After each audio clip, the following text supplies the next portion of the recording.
Bem-vindos ao canal Amor à Palavra. Na aula de hoje, a gente vai estudar sobre a Epístola de Pedro, ou melhor dizendo, a carta que Pedro escreveu na Bíblia. Vamos nessa!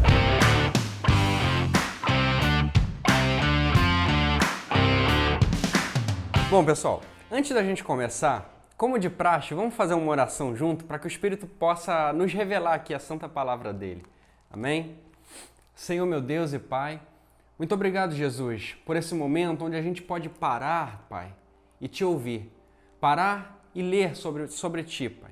Te pedimos que o Senhor nos ajude, revigore a nossa fé e nos faça, Pai, entender tudo o que está escrito aqui, que é a tua santa verdade na nossa vida. Por favor, nos ajude nessa caminhada, esteja com a gente hoje, Pai. Essa é a oração que eu te faço e te agradeço. Amém, Jesus. Amém? Então vamos lá, pessoal. Abra comigo a Bíblia aí em 1 Pedro, a primeira carta que Pedro escreveu. E vamos ler aí o capítulo 1, alguns versos, texto a texto, e vamos conversando aí, vendo as revelações do Espírito para a nossa vida. Certo? Então vamos lá. O meu título diz assim, Prefácio e Saudação. Vamos ler 1 e 2 aí para a gente entender. Pedro, apóstolo de Jesus Cristo, aos eleitos que são forasteiros da dispersão, no Ponto, na Galácia, na Capadócia, na Ásia e na Bitínia. Eleitos segundo a presciência de Deus Pai, em santificação do Espírito, para a obediência e a aspersão do sangue de Jesus Cristo. Graça e paz vos sejam multiplicados. Ou seja, como toda carta, a gente está vendo logo essas iniciais, né, que eles saudam ali as pessoas e colocam o destinatário. Então a gente já sabe que os destinatários dessa carta são os forasteiros da dispersão. Caramba, quem são esses, né? São pessoas que estavam sendo perseguidas em nome da igreja, nessas cidades. Então Pedro está ali redigindo essa carta a esse público, as pessoas que estão sendo perseguidas por causa de Jesus Cristo nessas cidades. Estão sendo dispersas aí, fugindo, né, para outras cidades. Você vê, ele coloca eleitos segundo a presciência de Deus, ou seja, Deus escolheu essas pessoas, elegeu elas ali para estarem à frente dessa obra, à frente do ministério, à frente aí do evangelho, né, que é um evangelho que chegou até nós. E nessa carta a gente vai ver que Pedro vai confirmar muito a fé dessas pessoas, porque grande é a tribulação que elas têm passado devido às perseguições na igreja. Então começamos aí lendo o versículo 1 e 2. Vamos dar sequência agora. Versículo 3, o meu título diz Ação de Graças. Vamos lá. Bendito Deus e Pai do nosso Senhor Jesus Cristo, que segundo a sua muita misericórdia nos regenerou para uma viva esperança mediante a ressurreição de Jesus Cristo dentre os mortos, para uma herança incorruptível, sem mácula, imarcessível, reservada nos céus para vós outros, que sois guardados pelo poder de Deus, mediante a fé para a salvação preparada para se revelar nos últimos tempos. Até aqui. Então você vê, Pedro começa aqui a fortalecendo eles e lembrando eles das promessas, lembrando ele de tudo que está reservado para nós, para eles, nos céus. Quando a gente vê aqui que ele fala, logo no 3, segundo a sua muita misericórdia nos regenerou, ou seja, nos gerou de novo, mediante o sacrifício de Jesus Cristo. Porque nós nascemos condenados, porém Jesus veio, cumpriu a missão dele, morreu e ressuscitou. E por causa disso, nós fomos regenerados, justificados. Nós hoje, todo aquele que se rendeu ao nome de Cristo, ao poder que há na redenção de Cristo Jesus, pode ser chamado de filho. Então, quando ele coloca aqui regenerou, regeneração, é um fortalecimento. Lembrem-se que vocês foram regenerados pelo Filho, por Jesus Cristo, né? Para uma herança incorruptível, guardada, reservada para vocês no céu. Ou seja, se esses crentes aqui estão dispersos pelo mundo, sem orientação, com medo, com dúvidas, Pedro está aqui nessa carta confirmando a fé deles para eles continuarem, perseverarem. Mas vamos ainda ver o que vai acontecer. No versículo 6, diz assim, Nisso, exultai, embora no presente, por breve tempo, se necessário, sejais contristados por várias provações, para que, uma vez confirmado o valor da vossa fé, muito mais preciosa do que o ouro, perecível, mesmo apurado por fogo, redunde em louvor, glória e honra na revelação de Jesus Cristo, a quem, não havendo visto, amais, no qual, não vendo agora, mas crendo, exultais com alegria indizível e cheia de glória, obtendo o fim da vossa fé, a salvação da vossa alma. Eles, no presente, estavam passando por diversas tribulações. Então Pedro vem com essas palavras para confirmar a fé deles, falando que ela é muito mais apurada do que o fogo. E mais, que tudo isso se redunde em glória, louvor e honra ao nosso Senhor Jesus Cristo, porque uma vez confirmada até o fim, ela se tornará a salvação da sua alma.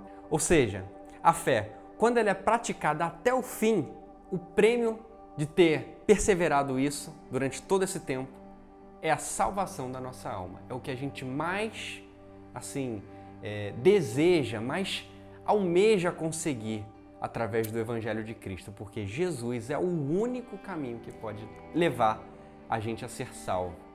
Entenderam? Vamos continuar então. Versículo 10. Foi a respeito desta salvação que os profetas indagaram e inquiriram, os quais profetizaram acerca da graça a vós outros destinada. 11. Investigando atentamente qual a ocasião ou quais as circunstâncias oportunas, indicadas pelo Espírito de Cristo, que neles estava ao dar de antemão testemunho sobre os sofrimentos referente a Cristo e sobre as glórias que os seguiriam. Olhem bem. A eles foi revelado que, não para si mesmo, mas para vós outros, ministravam as coisas que agora vos foram anunciadas por aqueles que, pelo Espírito Santo, enviado do céu, vos pregaram o Evangelho, coisas estas que os anjos anelam em perscrutar. O que Pedro finaliza aqui até no 12, que a gente leu? O que ele quer deixar ali de recado para a gente? Olha, vocês foram regenerados, existe uma herança para vocês. Perseverem na fé até o fim, porque essa vai ser a salvação de vocês. E lembrem-se, tudo isso que está acontecendo, os profetas já diziam lá atrás. Então é tudo que a gente já estudou e está se cumprindo. Então, fiquem alegres, fiquem felizes por estarem passando por isso, porque tudo já estava escrito. A igreja seria perseguida. Jesus veio, cumpriu a missão e você vê, o evangelho já chegou há mais de 2000 anos, chegou em nós aqui. Então, ele está falando, lembrem de tudo que os profetas disseram no passado e agora está se cumprindo. Vocês fazem parte disso, nós fazemos parte disso. Beleza? Vamos dar prosseguimento. O meu título diz assim, a santidade na vida. Vamos ler, versículo 13. Por isso, cingindo o vosso entendimento, sede sóbrios e esperai inteiramente a graça que vos está sendo trazida na revelação de Jesus Cristo. Como filhos da obediência, não vos amoldeis às paixões que tinhais anteriormente na vossa ignorância.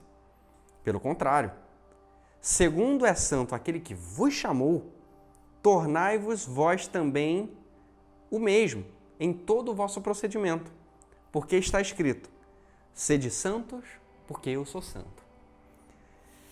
Pedro está falando da regeneração, está falando da herança, está falando da perseverança na fé. Acreditem, continuem, porque isso vai trazer a salvação de vocês. Está lembrando os crentes de tudo que os profetas disseram e que está sendo confirmado agora. E ainda mais. Pessoal, vocês estão dispersos aí, fugindo. Continuem na boa conduta. Continuem no bom procedimento perante tudo que vocês aprenderam. Não desviem o caminho. Não desvirtualizem tudo aquilo que vocês aprenderam, mas perseverem. Porque há inúmeras paixões aí no mundo que podem fazer vocês desacreditarem, desandarem aí dos retos caminhos do Senhor. Então continuem, entendeu? Sede santos porque eu sou santo, não é isso? Versículo 17.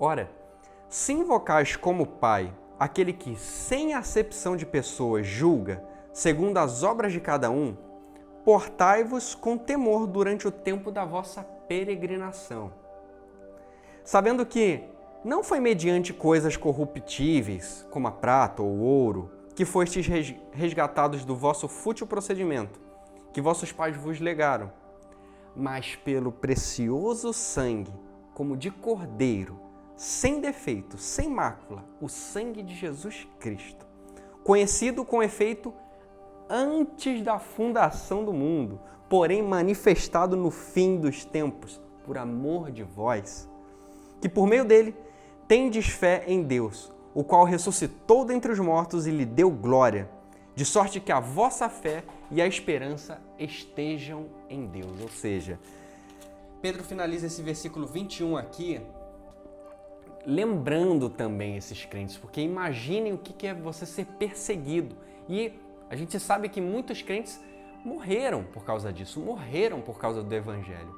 E podem estar ali, uma vez que estão em outros lugares, fugidos aí, muito balanceado ali entre, caramba, é isso mesmo, é muita tribulação, é muito isso, muito aquilo. E vem Pedro confirmando o precioso sangue de Jesus Cristo que nos salvou, que nos comprou. Deus fez tudo isso porque nos amava, não é isso? E muitas coisas aqui interessantes, como no versículo 20, né, ele fala, conhecido com efeito antes da fundação do mundo, ou seja, antes de tudo ser criado, ali já estava o precioso sangue de Jesus Cristo, que tem poder para nos salvar, tem poder para nos curar, tem poder para fazer o impossível. Basta a gente ter uma caminhada de fé perseverante no amor de Jesus Cristo. No seu evangelho, na sua palavra, a gente continuar. Então, irmãos, eu digo isso para mim também, continue perseverando com Cristo. Amém? Vamos para o 22 agora. Meu título diz assim, a santidade no amor. 22. Tendo purificado a vossa alma pela vossa obediência à verdade, tendo em vista o amor fraternal, não fingido, amai-vos de coração uns aos outros ardentemente, pois fostes regenerados, não de semente corruptível, mas de incorruptível, mediante a palavra de Deus, a qual vive e é permanente. Pois toda a carne é como a erva, e toda a sua glória como a flor da erva. Seca-se a erva e cai a sua flor. A palavra do Senhor, porém, permanece eternamente. Ora, esta é a palavra que vos foi evangelizada. Então, você vê, Pedro finaliza aqui o primeiro capítulo da carta mostrando a eles, né, o amor que a gente tem que ter a Deus sobre todas as coisas e aos nossos irmãos. Ele fala aqui, ó, amai-vos uns aos outros ardentemente. Assim, é um amor muito forte que você tem que ter e nós temos que ter com os nossos irmãos, com a congregação, com a comunhão, né, da igreja. Por quê? Vocês podem estar dispersos, podem estar todo mundo aí desorientado, mas fortaleçam-se uns aos outros, amem uns aos outros. Por quê? Porque fostes regenerados, não por uma semente corruptível, mas por uma semente incorruptível que é a palavra do Senhor e que ela permanece para sempre. Ou seja, galera, vocês estão dispersos aí, mas nada mudou. A palavra vai se cumprir, a palavra permanece. Então, fiquem firmes, continuem, perseverem. Amém? E essa palavra que permanece, que não muda, é a palavra que vos foi evangelizada, ou melhor dizendo, que nos foi evangelizada. Ela vai se cumprir. Então, somente perseveremos em fé, sabendo que a volta de Cristo está perto. Então, revigorem, animem-se, se alegrem, porque nós acreditamos no Santo que é o Salvador da nossa alma, Jesus Cristo. Eu finalizo essa carta com um pedido a você, que também eu me faço.